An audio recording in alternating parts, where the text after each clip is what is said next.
इस कहानी की शुरुआत में अनीता नेडी नाम की एक लड़की को दिखाया जाता है जो पागल खाने में होती है। और जब उसके पास नर्स आती है तो वो उस पर हमला कर देती है, जिस वजह से उसे एक कोठरी के अंदर बंद कर दिया जाता है। और यहाँ से कहानी फ्लैशबैक में जाती है, जहाँ पर हमें एक टाउन को दिखाया जाता है जिसका नाम डेविल्स कैटल है। और अनीता कभी अपनी दोस्त जेनिफर के साथ इसी टाउन में रहा करती थी। इस टाउन का नाम डेविल्स कैटल इसलिए है क्योंकि यहाँ पर एक झरना है जिसका पानी एक गड्ढे के अंदर जाता है। वो पानी कहाँ समा जाता है किसी को कुछ नहीं पता। वहीं स्कूल में जेनिफर को दिखाया जाता है जो हर एक एक्टिविटी में बहुत ज्यादा एक्टिव होती है, इसीलिए वो बहुत ज्यादा फेमस है। जबकि अनीता उससे बिल्कुल ऑपोजिट है, वो बहुत ज्यादा शाई है, पर वो जेनिफर को अपने बॉयफ्रेंड से भी ज्यादा पसंद करती है। इसीलिए रात को उसके साथ ना जाकर वो जेनिफर के साथ एक क्लब में जाती है जहाँ पर एक बैंड परफॉर्म कर रहा होता है। यहीं पर जेनिफर की मुलाकात एक लड़के से होती है जिसका नाम निकोलाई है।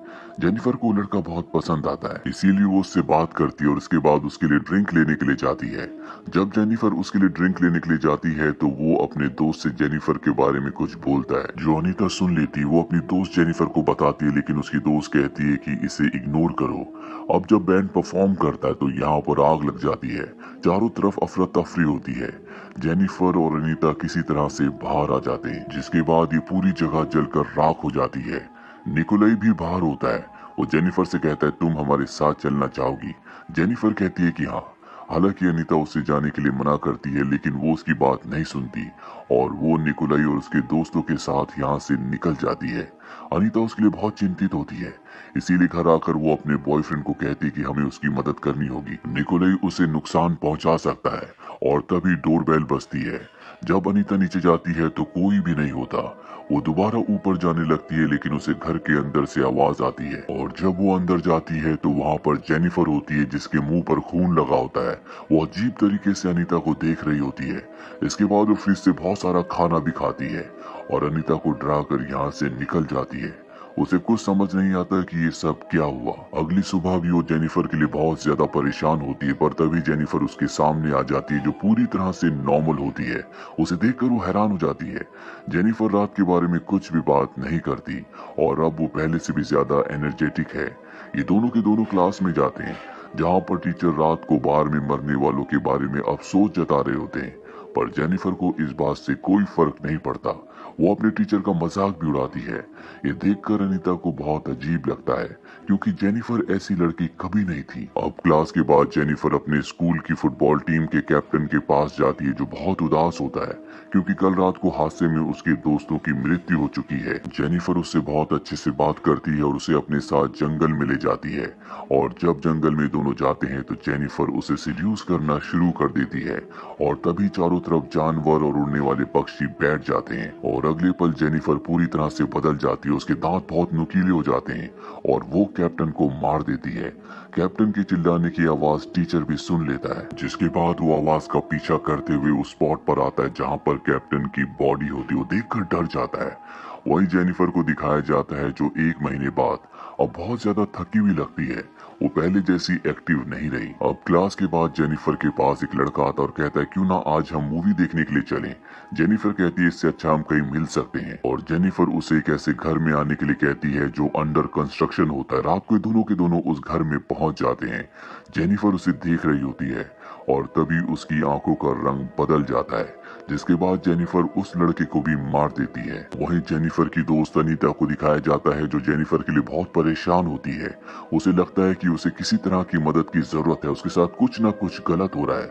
इसीलिए वो अपने बॉयफ्रेंड के घर से बाहर जाती है और जब वो गाड़ी से अपने घर की तरफ जा रही होती है तो उसके सामने जेनिफर होती है जिसके चेहरे पर खून लगा हुआ होता है। वो उसकी गाड़ी के ऊपर जंप करती है। अनीता पूरी तरह से डर जाती है और किसी तरह से भागकर वो वापस अपने घर आ जाती है। और जब वो अपने बेड पर बैठती है तभी वो देखती है कि जेनिफर पहले से वहां पर है, पर अब वो पूरी तरह से ठीक है, वो पूरी तरह से नॉर्मल है। अनीता को कुछ भी समझ नहीं आता कि उसके साथ ये क्या हो रहा है। जेनिफर कहती है कि तुम मेरी सबसे अच्छी दोस्त हो और आज मैं तुम्हें बताऊंगी कि उस रात जब बार में आग लगी थी तो मैं निकोलाई और उसके साथियों के साथ कहाँ गई थी। वो बताती है कि मैं झरने के पास गई थी। दरअसल निकोलाई और उसके जितने भी साथी हैं वो शैतान के पुजारी हैं और वो ऐसा इसलिए करते हैं ताकि उन्हें उनके म्यूजिकल करियर में बूस्ट मिल सके। वो मुझे उसी झरने के पास ले गए जिसका पानी एक गड्ढे के अंदर जाता है उन्होंने मुझसे पूछा, क्या तुम वर्जिन हो? मैंने कह दिया हाँ। जिसके बाद निकोलाई ने मुझे मारकर झरने पर फेंक दिया। दरअसल ये उनके काले जादू का एक हिस्सा था, लेकिन मैं वर्जिन नहीं थी, इसीलिए मैं बच गई। बचने के बाद जब मुझे होश आया तो मुझे बहुत भूख लगी, इसीलिए मैं तुम्हारे घर पर आई। क्योंकि तुम मेरी दोस्त हो, मैं तुम्हें कभी नुकसान नहीं पहुंचाऊंगी, इसीलिए मैं तुम्हारे फ्रिज से खाना खा रही थी। मुझे खाने में मांस चाहिए होता है, और जब भी मांस खाने के बाद मेरा पेट पूरी तरह से फुल हो जाता है तो मेरे अंदर बहुत सारी शक्तियां आ जाती है। लेकिन ये मांस इंसानी होना चाहिए। इसके बाद वो अपना हाथ काट कर दिखाती है, जो जख्म अपने आप ही भर जाता है। दरअसल जेनिफर के पास अब शैतानी शक्तियां हैं। अनीता कहती कि तुम यहाँ से चली जाओ, और इसके बाद जेनिफर उसके घर की खिड़की से कूदकर चली जाती है, जो देखकर अनीता पूरी तरह से हैरान हो जाती है, क्योंकि ये खिड़की सेकंड फ्लोर पर थी। अनीता अपनी दोस्त जेनिफर के लिए बहुत ज्यादा परेशान है, इसीलिए वो उसकी मदद करना चाहती है। वो एक लाइब्रेरी में जाती है, जहाँ पर वो पैरानॉर्मल एक्टिविटी की किताब पढ़ती है, और उसे पता चलता है कि निकोलाई और उसके दोस्तों ने गलती की। उन्होंने उसे वर्जिन समझा, इसीलिए मार दिया। हालांकि इसके बाद वो फेमस तो हो गए, लेकिन अब जेनिफर की बॉडी पर शैतान का कब्जा है। बुक में ये भी लिखा होता है कि अगर ऐसे इंसान को मुक्ति देनी है, उसे शैतान से आजाद करना है, तो उसके दिल पर चाकू मारना होगा। इसके बाद अनीता अपने बॉयफ्रेंड के पास जाती है, उसे सब कुछ बताती है, पर वो उसकी बातों पर यकीन नहीं करता। वो कहता है कि तुम्हें साइकाइट्रिस्ट के पास जाना चाहिए, पर अनीता उसे कहती कि ऐसा नहीं है, मैं जो कुछ कह रही हूँ वो सच कह रही हूँ। जल्दी हमारे स्कूल में एक बहुत बड़ा फंक्शन होने वाला है, जहाँ पर बहुत सारे लोग इकट्ठा होंगे, और मुझे लगता है कि जेनिफर वहाँ पर किसी को मार सकती है। तुम्हें अपना ध्यान रखना होगा, मुझे तुम्हारी चिंता है।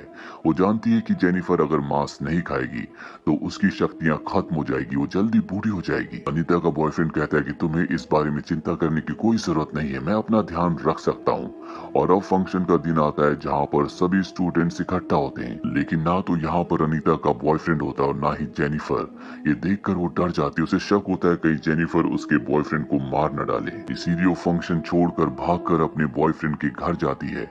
जहाँ पहुंचकर उसे पता चलता है कि उसका बॉयफ्रेंड अभी अभी वॉक करते हुए फंक्शन के लिए निकल चुका है। वहीं उसके बॉयफ्रेंड को दिखाया जाता है, जो जेनिफर के साथ होता है। जेनिफर उसे झूठ कहती है कि तुम्हारी गर्लफ्रेंड यानी कि अनीता का किसी के साथ अफेयर चल रहा है, वो तुम्हें धोखा दे रही है, और बातों में बहला फुसलाकर वो उसे एक अजीब से घर के अंदर ले जाती है, और यहाँ पर उसे सिड्यूस करना शुरू कर देती है, उसके करीब जाने की कोशिश करती है, पर वो मना कर देता है। वो कहता है कि मैं अनीता से प्यार करता हूँ, मैं उसे धोखा नहीं दे सकता। ये सुनने के बाद जेनिफर को गुस्सा आ जाता है, वो उसे पूल के अंदर फेंक देती है और उस पर हमला करना शुरू कर देती। पर अब यहाँ पर अनीता भी पहुंच चुकी है, और वो देखती है कि जेनिफर उसके बॉयफ्रेंड को मार रही है, इसीलिए वो अपने बॉयफ्रेंड को बचाने के लिए पानी में कूद जाती है और जेनिफर का सामना करती है, उसकी आंखों में स्प्रे कर देती है, जिससे जेनिफर को गुस्सा आ जाता है। और अब वो अपनी दोस्त अनीता से कहती है कि मैं सिर्फ लड़कों का शिकार नहीं करती, बल्कि मैं लड़कियों को भी मार सकती हूँ, और अपनी शक्ति से वो हवा में उड़ जाती है। और अब वो अनीता को मारने के लिए आगे बढ़ती है, लेकिन तभी अनीता का बॉयफ्रेंड एक रॉड उसके शरीर के आर पार कर देता है, जिससे वो बहुत बुरी तरह से जख्मी हो जाती है। उसका बहुत सारा खून बह चुका होता है, इसीलिए वो कमजोर हो चुकी है। जेनिफर यहाँ से चली जाती है, और अनीता का बॉयफ्रेंड, जो कि बहुत ज्यादा जख्मी है, उसी की आंखों के सामने दम तोड़ देता है। अनीता को इससे बहुत गुस्सा आता है, और अब वो जेनिफर से किसी भी कीमत पर बदला लेना चाहती है, इसीलिए वो सीधा जेनिफर के घर जाती है, जहाँ पर एक बार फिर से जेनिफर और अनीता के बीच में फाइट होना शुरू हो जाती है। जेनिफर अनीता की गर्दन पर काट लेती है, पर तभी अनीता को मौका मिल जाता है, और वो जेनिफर के दिल पर हमला करके उसके दिल को चीर डालती है, जिससे उसका बहुत खून बहता है। उसने पैरानॉर्मल एक्टिविटी की बुक में पढ़ा था कि अगर उसे जेनिफर को और शैतान को खत्म करना है तो उसके दिल पर वार करना होगा, और अब वो दिल पर वार कर चुकी है, जिससे जेनिफर और शैतान दोनों ही खत्म हो जाते हैं। पर तभी वहाँ पर जेनिफर की मॉम आ जाती, जो देखती है कि अनीता ने जेनिफर को मार डाला। उसे अपनी बेटी की सच्चाई के बारे में नहीं पता होता, और कहानी वापस आती है प्रेजेंट में, जहाँ पर अनीता अब एक पागल खाने में है, और इसकी वजह यही होती है कि उसने अपनी दोस्त को मारा था। पर अब अनीता पहले जैसे अनीता नहीं रही, वो बहुत ज्यादा अग्रेसिव हो चुकी है, वो लोगों के ऊपर हमला करती है, और हम उसे यहाँ पर हवा में उड़ते हुए भी देखते हैं, जिसका मतलब ये है कि की शैतानी ताकतें अब उसके अंदर भी है, क्योंकि जेनिफर ने मरने से पहले उसे काटा था और अब वो जिंदा है। इसीलिए जेनिफर के अंदर जितनी भी शैतानी शक्तियां थी अब सब की सब उसके अंदर है। वो बहुत ताकतवर है। वो खिड़की को तोड़कर इस पागल खाने से निकल जाती है और उसी झरने के पास जाती है जिसका पानी एक गड्ढे के अंदर जाता है, जिसका किसी को नहीं पता कि वो पानी कहाँ जाता है। वहां पर उसे वो चाकू मिलता है जिससे निकोलाई ने जेनिफर को मारा था। वो उस चाकू को उठा लेती है। वहीं दूसरी तरफ हमें निकोलाई और उसके साथियों को दिखाया जाता है जिनका बैंड अब बहुत ज्यादा फेमस हो चुका है। वो सब के सब अपने रूम में होते हैं जहाँ पर वो बहुत ज्यादा मस्ती कर रहे होते हैं और अगले पल हमें दिखाया जाता है कि इन सब को किसी ने मार दिया। सीसीटीवी कैमरे की फुटेज में हमें दिखाया जाता है कि अनीता इनके कमरे से निकल रही होती है, जिसका मतलब उसी ने इन सब को मारा है, क्योंकि इन्हीं की वजह से ये सारी घटनाएं घटी थी। इन्होंने जेनिफर को मारा था, जिसकी वजह से उसने जेनिफर को और अपने बॉयफ्रेंड को भी खो दिया और अब वो खुद भी बदल चुकी है और इस तरह से अनीता अपना बदला ले लेती है। इसी के साथ ये कहानी यहीं पर खत्म हो जाती है। उम्मीद करते हैं कि ये कहानी आपको पसंद आई होगी।